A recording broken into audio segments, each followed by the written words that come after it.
Bonjour, je vous retrouve aujourd'hui et je vais utiliser dans cette petite vidéo le terme de pervers narcissique. Voilà. Donc, suis-je manipulée par une ou un pervers narcissique? Alors, jusqu'à présent, je parlais de manipulation. Alors, la manipulation, elle peut être perverse. Donc là, on atteint un seuil un peu plus pathologique, on va dire, un peu plus dans la désorganisation mentale, on dirait. Le terme pervers narcissique, il est très galvaudé. On l'utilise tout le temps maintenant. Tout le monde est un peu fasciné par ce terme, un peu obsédé d'ailleurs par ce terme. Bon, je dirais quelque part peut-être un peu tant mieux parce que ça veut dire qu'on en parle un peu et que du coup peut-être que les gens se font moins manipuler le fait d'en parler. Donc tant mieux, hein, on garde ça. Après on fait attention, il n'y a pas des pervers narcissiques partout. Il y a des gens qui sont manipulateurs, plus ou moins, et puis il y a des gens qui sont vraiment dans une manipulation perverse. Et donc là on peut parler, je crois, de perversion narcissique. Je le répète, hommes et femmes, tout le monde peut être pervers narcissique, tous les âges et tous les milieux. Là, je m'intéresse à la relation de couple, mais je le répète bien, on peut être victime de pervers narcissiques, même au boulot, dans toutes les sphères de la vie. C'est les mécanismes. Aujourd'hui, je vais vraiment repérer des mécanismes qui sont figés. Hein. C'est des mécanismes qui sont comme ça installés dans le couple et qui peuvent du coup mettre la puce à l'oreille. C'est important. La personne manipulatrice, ça c'est, il faut le dire, hein, quand on est pervers narcissique, on n'a jamais de bonnes intentions envers l'autre. Jamais, jamais, jamais. Le terme narcissique, ça veut dire que tout est tourné autour de soi. On ne peut pas se décentrer. Il n'y a pas de remise en question, il n'y a pas d'empathie de fond, il n'y a pas envie d'aller vers l'autre. Il y a juste envie de se faire du bien, en tout cas de se préserver. C'est ça, le pervers narcissique, il contrôle tout. Parce que tout est centré autour de sa personne. Donc quand ça devient pathologique, c'est que je le répète, c'est le seul mode de fonctionnement. C'est que la personne, finalement, elle n'est jamais sincère. La manipulatrice n'est jamais sincère. Elle n'a jamais de bonnes intentions. C'est toujours pour nuire à l'autre, pour mieux contrôler, pour avoir le pouvoir. Hein, c'est vraiment un jeu de pouvoir.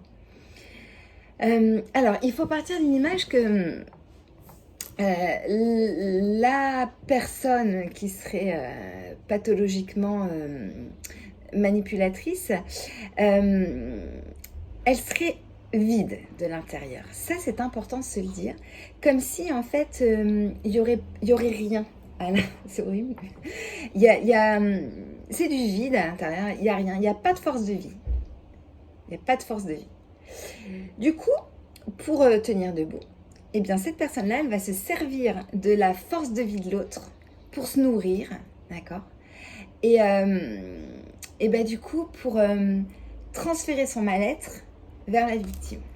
Donc, les manipulateurs souffrent. Hein. Ce ne sont pas des personnes qui sont heureuses, souvent, qui sont épanouies, équilibrées, etc. Il y a un vide et qu'il va falloir combler en manipulant, en contrôlant l'autre. En me servant, je me sers de ma proie pour mieux me nourrir, comme une forme de miroir en fait, où moi je suis vide et du coup je vais prendre ce qu'il y a chez l'autre pour tenir debout. Donc je l'ai déjà évoqué, les personnes qui sont manipulées, les proies, j'en parlerai plus longuement, hein, mais elles sont très émotives et très sensibles. Donc le pervers narcissique, c'est simple, il va être un peu malin, un peu observateur, il ou elle, hein, je le répète, hein, il n'y a pas plus de pervers narcissiques, hommes que femmes. Donc la personne manipulatrice, elle va comprendre les manques de l'autre en observant et elle va comprendre les failles, hein, les fragilités, et du coup, elle va les combler dans un premier temps, mais même les combler plus. pour mieux après utiliser ces failles. Je vous donne un exemple. Je me confie que j'ai pas été heureuse en amour et que voilà, je suis tombée quand même sur des personnes qui m'ont pas fait que du bien. La personne manipulatrice, elle va écouter ça et elle va dire ma pauvre, mon pauvre, tous des salauds, c'est pas grave, moi je t'ai compris, moi je vais pouvoir te rendre heureux, heureuse, voilà. Donc moi je te sauve en gros. Sauf que petit à petit, dans la relation, donc l'autre a intégré qu'il y a une fragilité par rapport au passé amoureux qui a été assez souffrant, et l'autre, pour vous manipuler, pour vous contrôler, pour vous faire culpabiliser, va vous dire par exemple c'est normal que tu gardes jamais un mec, t'as vu ton caractère? Vous voyez le truc? C'est qu'au début on se confie, on se sent compris et finalement l'autre va mieux se servir de ces failles-là pour vous posséder et pour vous dire en gros, il y a que moi qui puisse être avec toi. En gros, mon pauvre garçon, t'es nul. En gros, c'est ça. C'est pareil, c'est jamais si frontal, c'est plus subtil. Mais le schéma, c'est grâce à moi, t'es en couple. Sinon, personne ne voudrait de toi, donc je te dévalorise.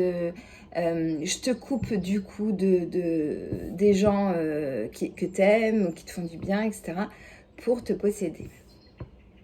C'est ça un petit peu l'idée générale en fait.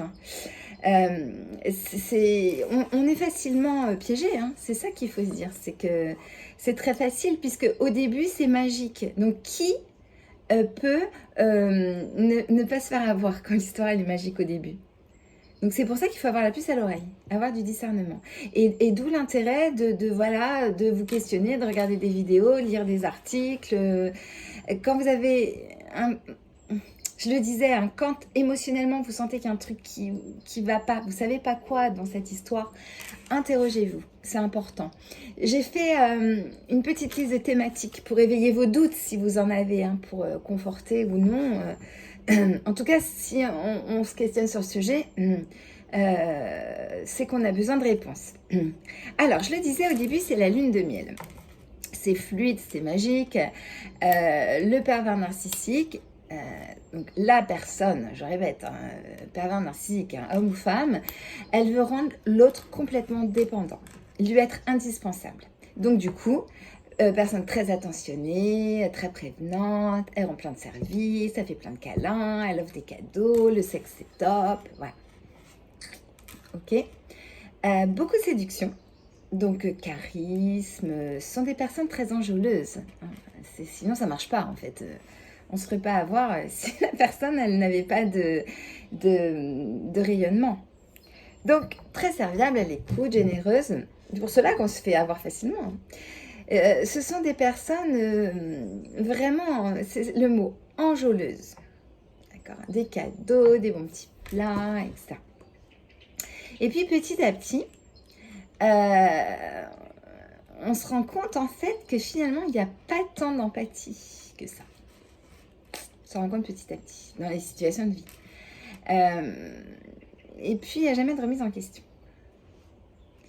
Donc ce qui est important de savoir, c'est tout ce que va donner la personne manipulatrice, c'est faux. Le PN, il donne pas pour l'autre, il donne pour lui. Il donne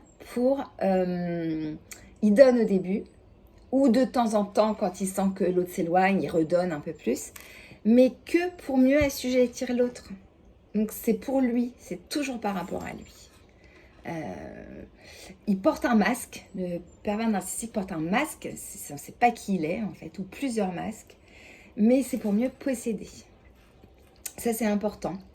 Alors du coup, je vous disais que dévalorisation, donc avec beaucoup d'humour, qui peut se transformer au cynisme, c'est vraiment nuire à l'autre, le contrôler, pour toujours se sentir supérieur. C'est ça qui est important. C'est moi je suis supérieur et toi en fait t'es rien, c'est pas grand chose. Alors que quand on observe, le pervers narcissique il est vide en lui, il y a rien du tout. Et l'autre, la proie, elle brille. Donc il va prendre tout son côté solaire pour, pour l'ingurgiter. Sauf que évidemment ça marche pas, heureusement.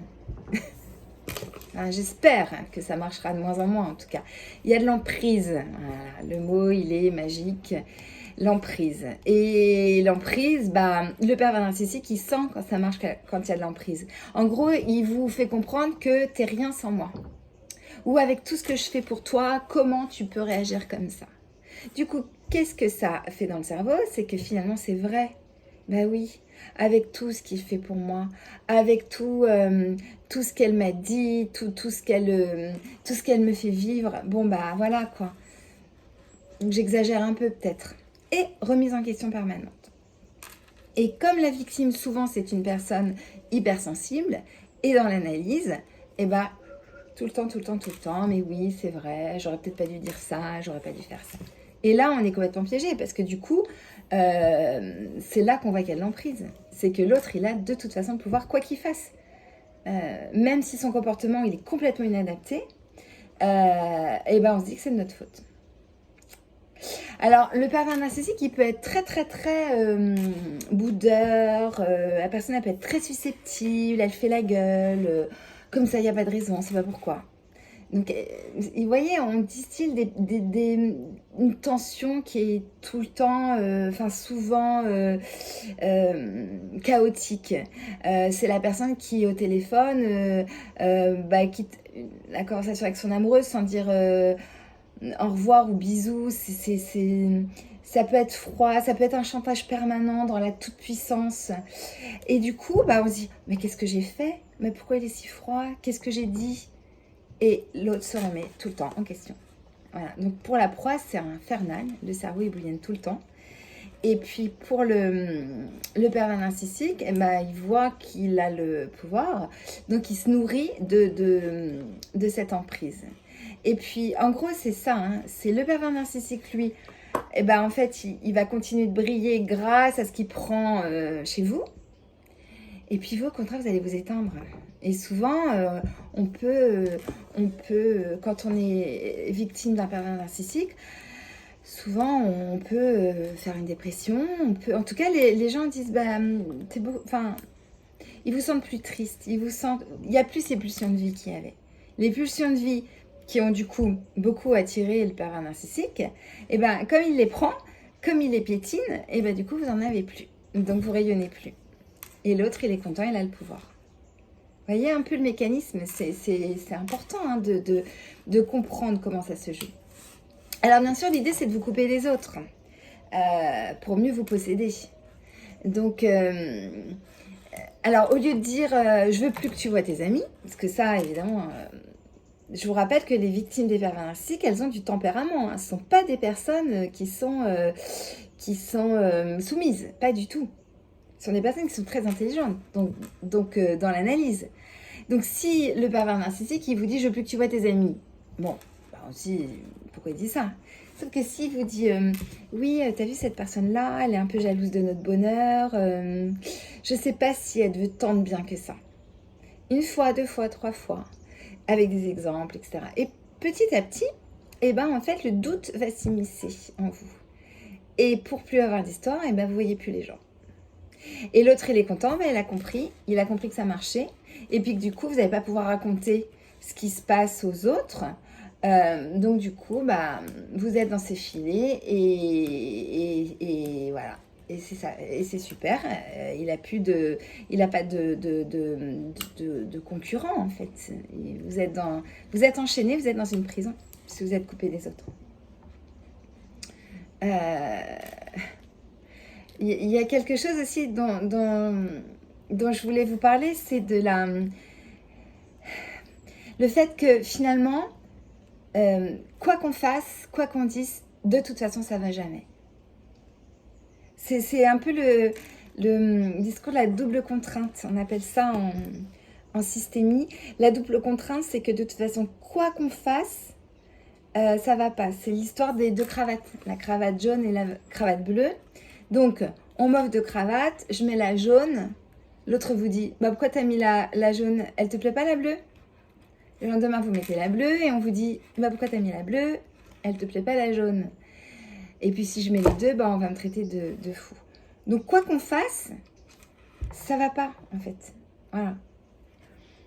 Donc on devient un peu dingue. Ouais, on devient un peu dingue. C'est toujours des demandes absurdes en fait.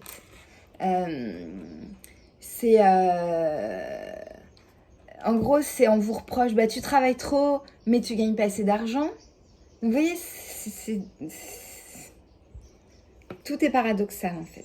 Voilà, tout est paradoxal. Ce sont des injonctions paradoxales. On a le cerveau qui est retourné quand on est victime des PN. On marche sur des œufs tout le temps et on a complètement le cerveau retourné. On ne sait plus. L'autre, il est toujours insatisfait, donc du coup, on culpabilise tout le temps en se disant qu'on n'arrive pas à le rendre heureux. Et que du coup, c'est notre faute, bien sûr. L'autre, de toute façon, il a compris que vous étiez facilement culpabilisé. Il a compris. Quand vous êtes très empathique, vous êtes facilement culpabilisé. Du coup, ce qu'il vous imprime un peu dans le cerveau, c'est de dire, avec tout ce que je fais pour toi, je vois pas pourquoi tu fais ça si ou voilà, je suis quelqu'un de formidable et toi t'es pas reconnaissant. Voilà, c'est ça. Donc et c'est en boucle. Voilà, c'est en boucle. Donc en fait, même face vous à des mensonges ou à des incohérences de la part du pervers narcissique, la victime, elle est de toute façon prise au piège et même si à un moment elle s'interpose, et ben en fait l'autre va tellement vous retourner le cerveau que finalement bah, vous vous dites que il a peut-être raison et que c'est vous qui avez tort. Il y a un système de projection. Donc la projection, c'est qu'en fait, les PN, ils vous reprochent ce qu'ils sont en réalité. Tu penses qu'à toi. Donc le PN, il est auto-centré et il vous dit, de toute façon, tu penses qu'à toi. Voilà. Vous voyez ce système de projection? En gros, plus vous perdez d'énergie et de dynamisme et de joie de vivre, et lui, plus il en gagne. Vous voyez le truc? Ils se nourrissent de vos conflits, en fait. Vous, quand vous êtes en conflit, vous ne dormez pas, vous êtes mal. Et lui, quand il est en conflit, eh ben, quelque part, il est content, il a gagné. Alors, c'est subtil, hein, évidemment. Hein. Si c'était si grossier, on le repérerait plus facilement. C'est pour ça que c'est intéressant quand même de s'interroger sur ce qui se passe. Plus il y a d'incompréhension, plus il y a d'analyse de votre part, plus vous allez être mal et du coup, plus lui, il a gagné. C'est ça qui est intéressant de comprendre. Voilà, donc je suis allée un petit peu plus loin aujourd'hui sur les pervers narcissiques. N'hésitez pas à partager cette vidéo si elle vous a été utile. Si ça peut aider à avoir plus de discernement, on en profite bien. Si vous vous abonnez à ma chaîne YouTube, vous aurez les notifications des prochaines vidéos qui arrivent. Et puis voilà, n'hésitez pas à liker si ça vous a été utile et à me faire des commentaires. C'est très vraiment intéressant. J'essaie de répondre quand on m'envoie même des petits messages en privé. N'hésitez pas, surtout pour me faire part de vos expériences. Et à bientôt!